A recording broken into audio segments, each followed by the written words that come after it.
السلام علیکم ورحمۃ اللہ وبرکاتہ۔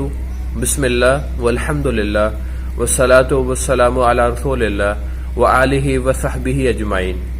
الحاکم التکاثر حتی زرتم المقابر۔ زیادتی کی چاہت نے تمہیں غافل کر دیا حتیٰ کہ تم قبروں میں جا پہنچے۔ آج اس ٹاپک پر گفتگو کریں گے کہ انسان کی مت شیطان کس طرح مار دیتا ہے۔ ایک انسان جو حلال طریقے سے روزی کما رہا ہے، اس کو نئے نئے آئیڈیاز پیش کرتا ہے کہ تم یہ کرو، اس سے زیادہ فائدہ ہے۔ مثال کے طور پر ایک انسان جو ہے وہ کارڈ فل کرنے، جیسے میموری کارڈ فل کرتے ہیں 30 روپے میں 50 روپے میں، اگر تو وہ اس میں تلاوت وغیرہ ڈاؤن لوڈ کر کے دیتے ہیں یا ڈیٹا کاپی کر کے دیتے ہیں تو جتنی دیر وہ سنے گا اس کو اس کا اجر ملتا رہے گا۔ اسی طرح ایک دوسرا پہلو اس کا یہ بھی ہے، اگر وہ اس کو فحش مواد، سانگ یا موویز بھر کے دیتا ہے یا ڈاؤن لوڈ کر کے دیتا ہے، کیونکہ انہوں نے لکھا ہوتا ہے کہ اپنی پسند کا ڈیٹا جو ہے وہ آپ ڈاؤن لوڈ کروا سکتے ہیں، تو وہ ایسا جتنی دیر تک وہ اس کو سنتا رہے گا وہ آگے پھیلاتا رہے گا۔ انسان مر بھی جائے گا لیکن اس کو اس کا گناہ ملتا رہے گا۔ جس طرح نیکی کروانے سے انسان کو اجر ملتا ہے، اسی طرح گناہ کروانے سے، دوسروں کو بتانے سے، اگر وہ اس پر عمل پیرا ہو جاتے ہیں، دوسروں کو آئیڈیاز بتاتے ہیں یا دوسروں کے گناہوں میں شامل ہوتا ہے انسان، اس کی مدد کرتا ہے، تو وہ اس کا گناہ بھی اسے ملتا رہے گا۔ چند ٹوکوں کی خاطر ہم اپنی سوچتے نہیں ہیں کہ ہمارا معاملہ کیا ہو رہا ہے۔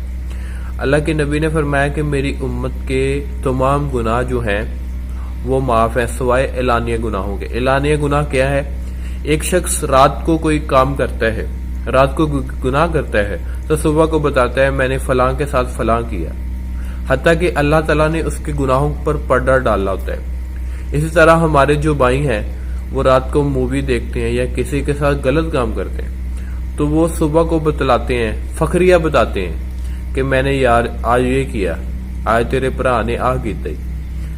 ان کو یہ نہیں پتا ہوتا کہ وہ گواہ بن رہے ہیں ان کا، بلکہ گواہ کی ضرورت ہی نہیں ہے۔ اللہ تعالیٰ فرماتے ہیں اقرا کتابک کفی بنفسک الیوم علیک حسیبا۔ قیامت والے دن اللہ تعالیٰ فرمائیں گے کہ اپنی کتاب خود ہی پڑھ لے، یہ تمہارے نفس کے لیے کافی ہے۔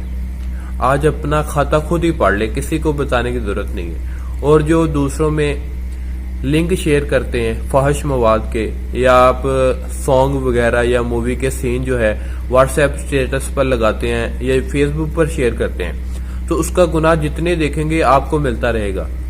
اس لیے تمام بھائی بہنوں سے گزارش ہے کہ ایسے معاملات سے انحراف کریں۔ دوسرا پہلو اس کا یہ ہے، سورہ نور میں اللہ تعالیٰ فرماتے ہیں کہ جو لوگ مسلمانوں میں فحاشی اور بے حیائی پھیلانا چاہتے ہیں تو ان کے لیے دنیا اور آخرت میں دردناک عذاب ہے۔ آپ کو اس کا دنیا میں بھی عذاب ملے گا اور آخرت میں بھی۔ کہیں لاپرواہی میں ہم ایسا کام نہ کر دیں جو ہمارے لیے صدقہ جاریہ بننے کی بجائے گناہ جاریہ بن جائے۔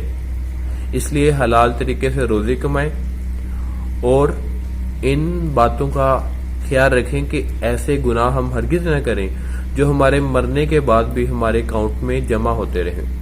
اللہ تعالیٰ مجھے اور آپ سبھی کو گناہوں سے بچنے اور نیکیاں کرنے کی توفیق عطا فرمائے، اور جو میں باتیں کرتا ہوں مجھے سب سے پہلے اور آپ سب کو اس پر عمل کرنے کی توفیق عطا فرمائے۔ السلام علیکم۔